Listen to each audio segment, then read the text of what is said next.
या न्यूज बुलेटिनचे सहप्रायोजक आहेत गोकुळ. व्यसनमुक्तीसाठी जनजागृती करण्यासाठी कला एक प्रभावी माध्यम आहे. गीत आणि नाटक लोकांपर्यंत सहज पोहोचवतात आणि त्यांना विचार करायला प्रवृत्त करतात. शाळा, महाविद्यालय आणि सार्वजनिक ठिकाणी विविध कार्यक्रम आयोजित केले जातात. याच अनुषंगाने राधानगरी तालुक्यातील धामोड येथील सह्याद्री हायस्कूल आणि ज्युनियर कॉलेजमध्ये मुख्यमंत्री गतिमान प्रशासन शिबिरांतर्गत अंमली पदार्थ विरोधी जागृती कार्यक्रमाचं आयोजन करण्यात आलं होतं. अध्यक्षस्थानी मुख्याध्यापक डी.के. पाटील होते.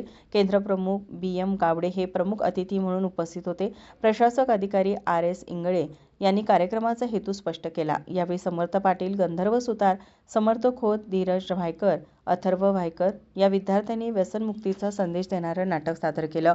या माध्यमातून विद्यार्थ्यांनी लोकांना व्यसनाचं आरोग्यावर, कुटुंबावर आणि समाजावर होणारे दुष्परिणाम आणि त्यातून बाहेर पडण्याचे मार्ग नाट्यातून सादर केले.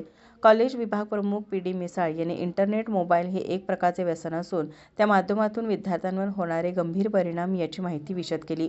डी.के. पाटील यांनी व्यसनाधीनता व त्याचे दुष्परिणाम याची माहिती दिली. बी.एम. गावडे यांनी मनोगत केलं. दीपक टिपुगडे, विशाल पाटीलसह शिक्षक, कर्मचारी, विद्यार्थी, विद्यार्थिनी उपस्थित होते.